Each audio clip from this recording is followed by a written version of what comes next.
Olá, paz do Senhor Jesus, como vocês estão? Seja mais uma vez bem-vindo ao meu canal. Você, meu irmão, você, minha irmã, são sempre bem-vindos aqui. Por gentileza, se inscreva no canal para receber mais conteúdos. Também deixe o seu feedback após o conteúdo que eu vou colocar aqui hoje. Deixe o seu like, porque através dele outras pessoas serão edificadas através do conteúdo desse vídeo. E no final eu deixaria uma tarefa em formato de ação para você aplicar o que aprendeu aqui em sua vida, ok? É muito importante também que você faça parte dos nossos grupos de WhatsApp, onde eu envio conteúdos exclusivos sobre o meu ministério e para o desenvolvimento do seu ministério. E como que você faz parte desse grupo? Clicando no link da descrição, você já vai ser encaminhado direto para o grupo. E quando você entra no grupo, se você linkar na descrição lá do grupo, você também já ganha um livro grátis, um livro digital meu. É só baixar e ler, ok? Esse é o segundo vídeo, é a continuação do primeiro vídeo que eu lancei, intitulado Mandamentos para o Pregador. E eu quero fazer a segunda parte desse vídeo. E o primeiro mandamento para o pregador que eu quero compartilhar com vocês aqui é: fale do pecado. Alguns pregadores estão temerosos em falar do pecado, contra o pecado e sobre o pecado. Todos os pregadores que o Senhor levantou falaram sobre contra o pecado. Moisés falou contra o pecado, apresentando a lei. Abraão, Jacó, José, o Salmo de número 105 fala que eles eram profetas. Abraão, diz o texto em Gênesis 18, que ele criaria seus filhos nos caminhos do Senhor, mostrando os juízos de Deus. Abraão, Isaque, Jacó eram os profetas da geração deles. Isaque era alguém que instruía seus filhos e abençoou seus filhos com a palavra de Deus. O Esaú, filho de Isaque, percebeu que Isaque se entristecia quando ele se envolvia com as mulheres cananeias. Ou seja, eles lutavam e falavam contra o pecado. José falou para a mulher que deu em cima dele em Gênesis capítulo 39, pecaria eu contra Deus? Ou seja, o ato sexual ali seria um pecado e José falou contra aquele pecado. Os juízes falaram contra o pecado. Os profetas foram levantados para exortar o povo a abandonarem suas vidas de pecado. E eles mostravam a consequência do pecado. Jesus veio, falou sobre os pecados dos homens. Jesus foi o pregador que mais falou sobre o inferno, morreu pelos pecados. Paulo escreveu as cartas tratando dos pecados nas igrejas. João, o apóstolo do amor, falou que existem pecados que são para a morte e que não são para a morte. O pecado para a morte é aquele que você não se arrepende e permanece nele. E no Apocalipse, João trata dos pecados em algumas igrejas e dos pecados da humanidade. Então, o pregador precisa falar de pecado. Em sua exposição na carta aos Romanos, Martinho Lutero usou as palavras do chamado de Jeremias. Ele disse o seguinte, que a soma total da epístola aos Romanos seria destruir, arrancar e reduzir a nada toda a sabedoria carnal. Ele se valeu de Romanos para dizer que tudo que está em nós, que vem de nós e é encontrado em nós e que nos encanta, deve ser extirpado. Se na carta, nas pregações de Paulo aos Romanos, Paulo se dedicou a falar contra o pecado, por que não nós não falaremos sobre o pecado? Por que não nós falar sobre o pecado? Ainda que isso ofenda a nossa geração, fique tranquilo, eles ofendem a Deus todos os dias. Segundo lugar, o segundo mandamento para o pregador é: fale da graça. Mas há alguns cuidados que você deve tomar em falar só da graça, porque algumas pessoas falam apenas da graça e assim geram crentes relaxados, que pensam que Deus ama aquilo que ele comete, que Deus não se importa, que Deus não se entristece. Nós temos que tratar do pecado e falar da graça como a solução para a libertação do pecado. tratar sobre o pecado, desmascarar a presença do pecado, esclarecer a natureza do pecado, enfatizar o perigo que o pecado carrega. Porém, isso não significa que você vai ficar todos os dias e em todas as suas mensagens martelando a congregação contra a parede com um sermão longo sobre pecado, pecado, pecado, pecado. A gente, quando vai falar de pecado, a gente tem que ter cuidado com as nossas emoções. Eu digo nós porque eu também sou pregador. E o púlpito gera muitas emoções e se a gente não tiver equilíbrio, ele nos engana. Já dizia Napoleão Falcão. A pregação genuína, esclarecedora e reveladora, ela é equilibrada. Ela abre a ferida falando do pecado, ela expõe a causa da doença, que é o pecado, mas fala da graça, né? Eliminando as malignidades destrutivas com a intenção de curar, restaurar. Então eu aprendi com o passar do tempo que eu tenho que falar do pecado não para destruir, ok? O outro, mas para mostrar a cura depois que eu falar do pecado. Eu sei que você já viu vídeos meus denunciando pecados, mas é porque as pessoas isolam os vídeos e postam em seus canais, perdão. Mas se você assistir a mensagem por completa no meu canal, você verá que eu falo do pecado, aponto o erro, denuncio, mas no final a solução será apresentada em Cristo Jesus, ok? As pessoas precisam, sem dúvida, serem advertidas contra os males da sociedade, o aborto, a apostasia da igreja visível, mas a gente não vai construir um ministério saudável, uma igreja saudável, simplesmente com uma dieta de fulminar o mundo. Não dá. Vamos abrir os olhos para quem somos, vamos reconhecer que nós pregadores fomos alcançados pela graça, e aí nós vamos apresentar aos outros essa graça que também nos transformou. Mas eu confesso que é mais fácil falar do pecado do que da graça. Por quê? Porque a gente é mais íntimo do pecado do que da graça. Isso está em nós. Nós queremos ser delegados da vida alheia, ao invés de reconhecermos que nós também chegamos até aqui porque fomos alcançados pela graça. O terceiro mandamento do pregador é: use um estilo simples.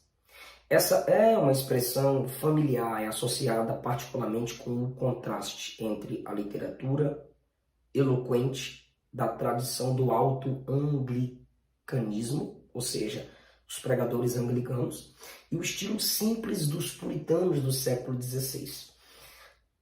Esse terceiro mandamento é uma insistência, não que você pregue como os puritanos, mas é que você seja simples, porque apesar de muitos puritanos terem uma linguagem polida, a maioria, a maioria em suas pregações desciam o nível. Eles praticavam o que Paulo ensinou. Na sua primeira carta aos Coríntios, no capítulo de número 1, Paulo diz no versículo 18 que a palavra da cruz é loucura para quem perece, mas para nós é o poder de Deus. A palavra da cruz, a mensagem simples da salvação para a igreja, é uma mensagem poderosa, é uma mensagem impactante. No 19 ele diz: está escrito que Deus vai destruir a sabedoria dos sábios e aniquilar a inteligência dos inteligentes. A mensagem da cruz sempre será superior a mensagens polidas pela filosofia humana, gente. O versículo 20, comparando ao versículo 18 com a mensagem da cruz, Paulo pergunta: cadê o sábio? Cadê o escriba? Cadê o inquiridor desse século? Deus tornou louca a sabedoria desse mundo. A mensagem da cruz, ela se sobrepõe diante de qualquer filosofia humana. Ele diz no 21 que Deus salva os crentes, ou seja, aqueles que creem na mensagem, pela loucura da pregação. 23, ele diz que ele se propõe a pregar Cristo crucificado. Versículo 26, ele diz que na vocação do ministério, muitos não são chamados sábios segundo a carne, nem muitos poderosos, e nem os nobres. Deus escolheu as coisas simples, versículos 26 e 27 e 28, para que nenhuma carne se glorie diante dele. Porque a sabedoria na nossa pregação, o poder em nossa pregação, a redenção em nossa pregação é o Senhor Jesus. Está aí no versículo 20. E ele continua o capítulo 2, quando eu fui ter convosco, anunciando-vos o testemunho de Deus, não fui com sublimidade de palavras ou de palavras de sabedoria. Não, nada me propus saber entre vós, senão a Jesus e este glorificado. E no 3 ele diz que ele foi em fraqueza, temor e grande tremor. Ou seja simples. Deixe as pessoas reconhecerem que você é dependente de Deus, que você falha, que você erra. Errou no sermão, dê uma risada, peça perdão, conserte o que você errou naquela ministração. Seja simples. A simplicidade conecta você com as pessoas. Muitos estão se preocupando com a eloquência, mas mais importante do que ser lembrado pela eloquência é você ser lembrado pelo impacto da mensagem na vida das pessoas. C.S. Lewis, um anglicano, ok? Paradoxalmente aqui, o conselho dele, um anglicano que sempre tinha uma linguagem polida, ele fala sobre a escrita, que pode incluir esse conselho dele na pregação. Ele disse assim: use uma linguagem que torne claro aquilo que você quer dizer. Prefira palavras simples e diretas, ao invés de palavras longas que são vagas. Evite palavras abstratas quando você pode usar palavras concretas. Não use infinitamente quando você quer dizer muito. E aqui eu concluo. Não diga indubitavelmente quando você quer dizer com certeza. Não diga fenomenologicamente quando você quer dizer extraordinário, fora do normal, sobrenatural. Entendeu? Existem palavras que você pode minimizar o impacto da filosofia e, simplesmente sendo verdadeiro, você vai impactar o coração de quem te ouve. O quarto conselho que eu quero deixar para vocês aqui é: ache sua voz. E nesse sentido, ache sua voz, eu estou falando aqui no sentido de estilo pessoal, como também no sentido metafórico. Ache sua voz. Seja alguém que usa a própria voz. Lembra do conhece-te a ti mesmo? Né? A gente dá uma cristianizada aqui na sabedoria dos filósofos. Conhece-te a ti mesmo. Qual é o tom da sua voz que dá para você pregar e continuar saudável depois da pregação? Qual o tom da sua voz que você pode pregar sem a perca da voz para continuar pregando no outro dia? Ache sua voz. O bom pregador que mal usa a voz é algo raro. Se tem um bom pregador, é alguém que sabe usar a sua voz. Isso quer dizer que você tem que banir a artificialidade.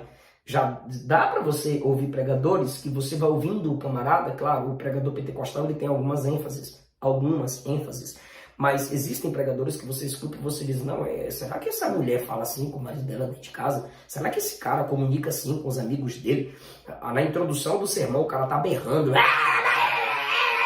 aí no meio da mensagem o cara já tá sem voz e no final da mensagem a voz, aleluia, glória a Deus, amém. Não, ache o tom de sua voz.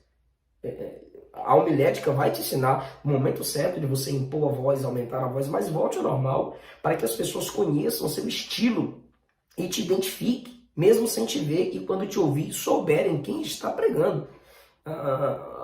Deixa a superficialidade. Você não é um ator cuja a voz é moldada em uma parte do vídeo que tem que ser interpretada. Impor a voz que não tem, imitar a voz de alguém como se fosse um dublador.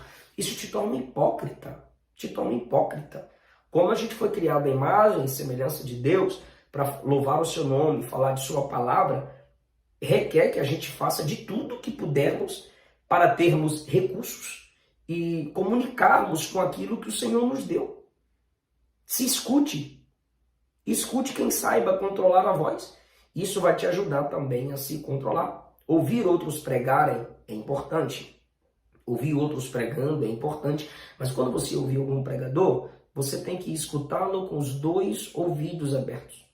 O primeiro ouvido é: como isso me edifica? Segundo é: o que eu posso aprender com ele para edificar outras pessoas. Só que você tem que evitar se tornar um clone, porque Deus te deu a sua voz. Dedique um tempo para se avaliar, ok? Então, literalmente falando, descubra o tom de sua voz. E metaforicamente falando, não seja um clone, não seja o eco de alguém. Seja um eco de Deus e uma voz que tenha a palavra de Deus. Então, primeiro conselho, vamos recapitular aqui, fale do pecado. Segundo mandamento, fale da graça. Terceiro mandamento, ache sua própria voz. Quarto mandamento, isso aqui é interessante. Faça a transição, ok? Faça a transição da Bíblia, do contexto histórico, para o que vivemos hoje. Não adianta você expor o texto e dizer amém. Não. Quem está te ouvindo está se perguntando como se faz para chegar onde José chegou, para chegar onde Davi chegou, para fazer o que Paulo ensinou, para fazer o que Jesus ensinou. Muitas das aplicações hoje em dia, irmão, é a mensagem do coach com psicologia, com um pouco de polimento cristão. Faça isso, faça isso, faça isso e você será assim. Como fazer? Como fazer? A transição tem que ser feita pela graça. Você tem que saber que todo personagem bíblico que acertou era caído. Romanos 3, todos pecaram. Então, se eles conseguiram fazer algo moral, exponha a graça, exponha a fé em Deus. Ninguém tem a capacidade em si mesmo de ser quem foi e fazer quem foi de modo elogiável. E se a pregação na qual você está se baseando é sobre alguém que errou, caiu, falhou, deixe claro que como ele, qualquer um pode cair. Como ele, qualquer um pode falhar. E como Deus o restaurou lá, Deus pode restaurar hoje, em Cristo Jesus, pela fé. Faça a transição, sempre apontando a graça. Mas entenda isso, as pessoas não querem ficar só lá na história. As pessoas querem saber como eu aprendo, como eu faço. Fortaleça os seus ouvintes, fazendo a transição dos antigos padrões em Adão para o novo padrão em Cristo. E como é que eu faço isso, pastor? Você precisa ter duas coisas em mente. Para efetuarmos a transição, nós precisamos usar o indicativo que a Bíblia usa. Anotei alguns versículos aqui. Para começar, você tem que expor os indicativos da graça. E em cima dos indicativos, você efetua o imperativo. O que é o imperativo? Uma ordem para que se tenha ação. O imperativo é a exigência da ação. E o que é o indicativo? Algo feito antes para que essa ação seja cobrada. Exemplo, João 17:17. Pai, santifica-os na verdade, a tua palavra é a verdade. Está aqui. Pai, santifica-os na verdade, a tua palavra é a verdade. Ou seja, os homens serão santificados pela palavra, pela verdade. Qual verdade? Indique a verdade. Aponte a verdade que santifica. A tua palavra é a verdade. Tito 2:11. Porque a graça salvadora se há manifestado a todos os homens, ensinando a renunciar em piedade, a renunciar à concupiscência mundana, para que vivamos nesse presente século de modo sóbrio, justo e fiel, com piedade. Ou seja, é a graça que ensina. Quando você exigir um bom comportamento, você não pode esquecer de Tito 2:11. Quando você pregar um sermão que é contra pecado e más obras e desobediência, pecado contra Deus em geral, sempre conclua sua mensagem em Tito, capítulo 2, versículo 11. A graça de Deus nos ensina a viver do modo que Deus quer. Então a pessoa não tem que sair de lá dizendo, não, isso aí eu faço, então eu sou bom. Ou a pessoa não pode sair da igreja dizendo, não, nunca vou conseguir, tudo que esse pregador pregou é impossível. Quando você expõe a graça, quem faz vai sair reconhecendo que é pela graça que faz. E quem não faz o que você exigiu, vai sair dali pedindo graça para fazer. Por isso que você tem que usar o método indicativo dos textos, a graça. Olha o indicativo em Êxodo 20, versículo 2. Eu sou o Senhor teu Deus que te tirei da terra do Egito, da casa da servidão. É um indicativo. Aí vem o imperativo. Não terás outros deuses diante de mim. Vocês não vão ter outros deuses para serem meus. Não, vocês já são meus. Eu já libertei vocês. Por isso vocês não terão outros deuses. Ou seja, não é o homem que está fazendo para tentar ser o que Deus quer que ele seja. Deus já deu a solução. Já libertou, já salvou, já tirou do Egito, já entregou o Espírito Santo, o Filho já morreu. A palavra está aí. Por quem você é, por você ser crente, santo, povo de Deus, amado por Deus, você precisa reconhecer que pelo que ele fez, você também consegue deixar de fazer o que ele não quer que você faça. Hebreus 11, 22 fala que foi pela fé que José levou a vida que levou e disse o que disse. Se você ler só o Gênesis, você não vai ver, você vai ver só a moralidade de José. E você vai dizer, seja como José. Mas como? O que levou José a ser quem era? Se você não lembrar de Hebreus 11, que foi pela fé, aí você não estará fazendo a transição. Porque José passou, o tempo de José passou, o Egito daquele modo passou. E o que permanece hoje? O Deus em quem cremos. É pela fé que o homem consegue ir além do que José foi. Em quinto lugar, o quinto mandamento para o pregador é: ame seu povo, ame o público, ame a igreja que te escuta, demonstre amor. Como assim, pastor? John Newton, ele escreveu que a sua congregação tomaria qualquer coisa dele, por mais doloroso que fosse, porque a congregação sabia que o que ele queria era fazer o bem à igreja. Ou seja, se vocês acham que é bom para vocês tirarem algo de mim, mesmo que isso me doa, pode tirar. Porque eu, como pregador de vocês, só quero o bem de vocês, ainda que isso doe em mim. Irmão, essa é uma prova decisiva para o nosso ministério. Isso significa que o seu preparo mais sagrado não é satisfazer seu amor pelo estudo, mas amor pelos ouvintes. Isso quer dizer que se você estuda por amor ao estudo, você vai pregar bonito, falar frases de efeito para ver se o povo dá glória apoiando você.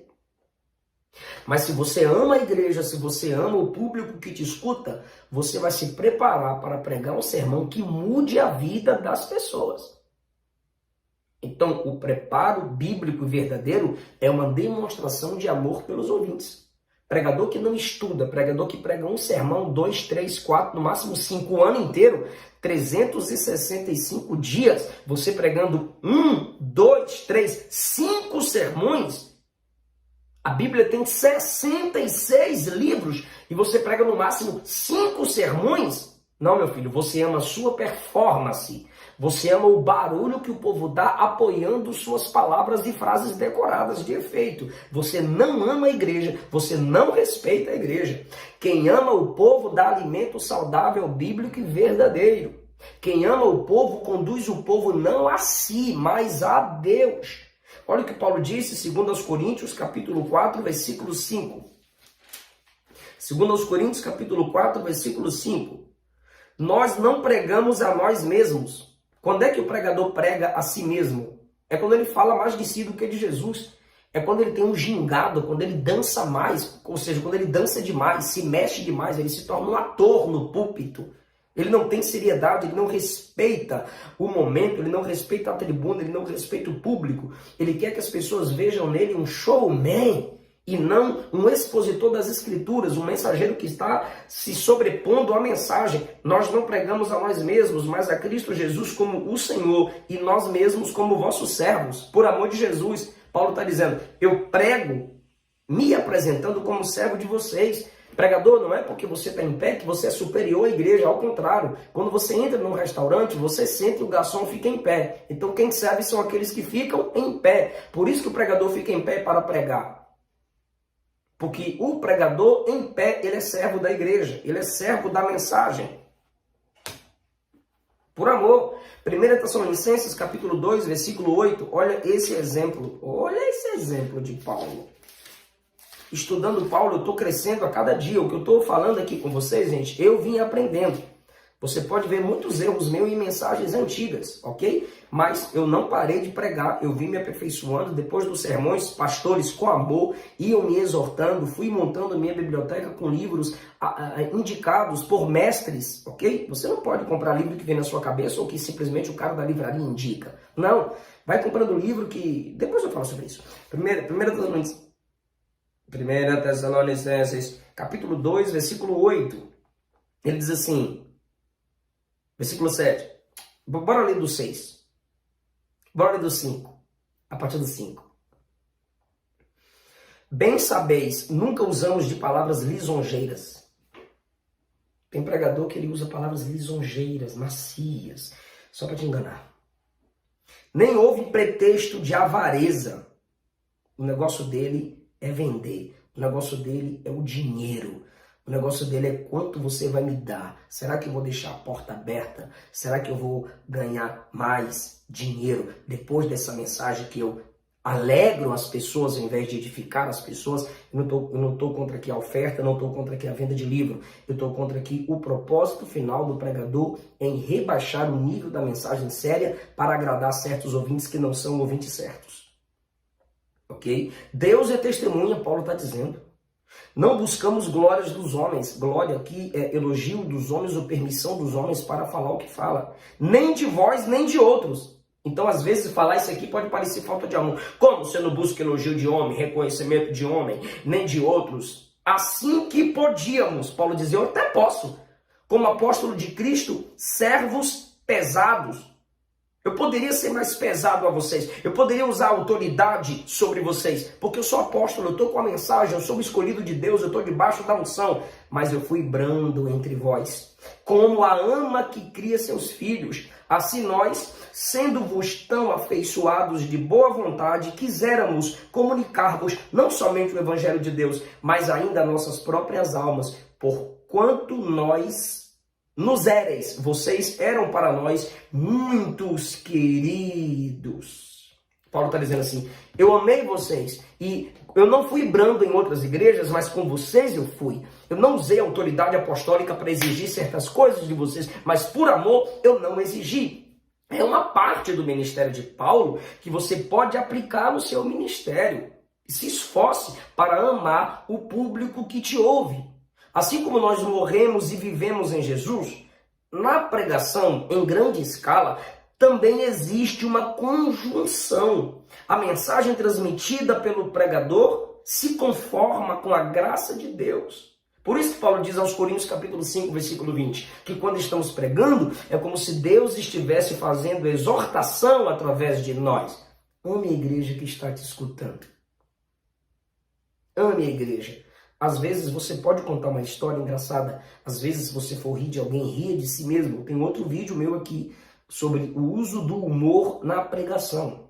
Thomas Brooks escreveu a seguinte frase: a vida do pregador deve ser o comentário sobre sua doutrina. Sua prática é o complemento de seu sermão, pois doutrinas celestiais deveriam ser sempre adornadas com uma vida celestial. E a vida celestial é uma vida de amor. Ame o seu público.